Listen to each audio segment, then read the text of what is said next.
So, Berto, someone wrote in today and said that it's funny the way I always mispronounce your name. Oh, okay. So I'm going to try to do it. So you tell me. All right. Humberto. That's really good. How about Beto? That's not good. Beto. That's one version of it. That's my nickname. Umberto. That's not my familial nickname. Umberto. There's a roll in there somewhere. The variants are Humberto. I can't do that. I know, right? There's Berto, which is the British, the English version. Berto. There is my dad's Berto. Yeah. And there is my mom's side of the family, Beto. Beto. So there's a kaleidoscope, a rainbow of choices when it comes to naming me.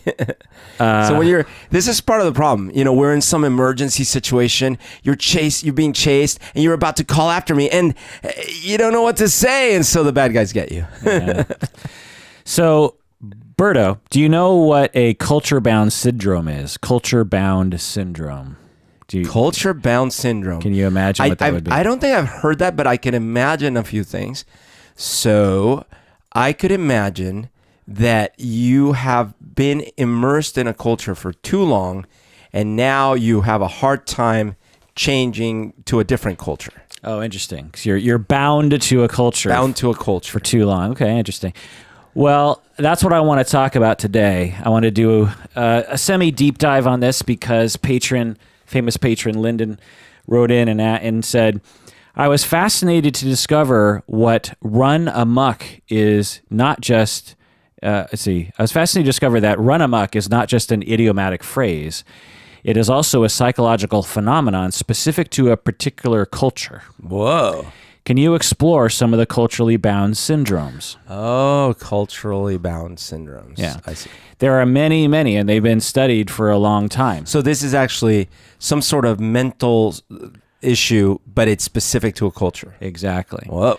So that's what we're going to talk about today. I looked up a lot of the research, and I gave it some thought and blah, blah, blah. So this is going to be a deep dive. What do you say, Berto?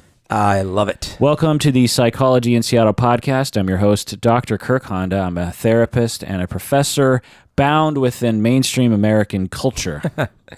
And my name is Humberto Castañeda, or otherwise known as Humberto Castañeda.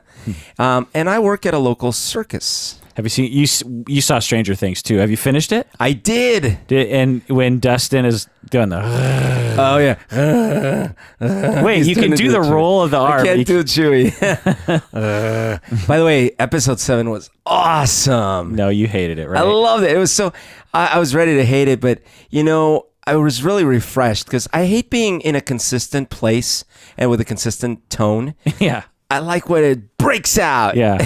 Like episode 1 of Star Wars. It really was a completely different experience. Yeah. Like that could have been... If I hadn't set you up, do you think you would have liked it? No, not at all. Yeah. Like I was watching it with a friend and we were watching and we didn't say a word because I didn't want to spoil the fact that this one might be a bad episode. Yeah. So we watched in silence, and at the end of the episode, I'm like, so, and he goes like, so. I'm like, what? And like, oh, what were you gonna say? I'm like, well, someone warned me. What did you think of this episode? Oh no, someone warned me of the episode. And we were both like, oh yeah. And then we just, for like half hour, we were just bashing it. God, it was so bad. Yeah. This episode is just for patrons of the podcast. So if you're listening to this and you're not a patron of the podcast yet, this episode will end before all of the deep dive content begins. If my notes are any indication, it's probably about an hour and a half. If you want to hear the full episode, you have to become a patron of the podcast by going to patreon.com. That's patreon.com. Join the 600 or so other patrons by going to patreon.com. When you become a patron, you get access to hundreds of patron-exclusive episodes in which we do deep dives into various topics. And when you become a patron, you don't have to listen to the vast majority of commercials that are on the main feed.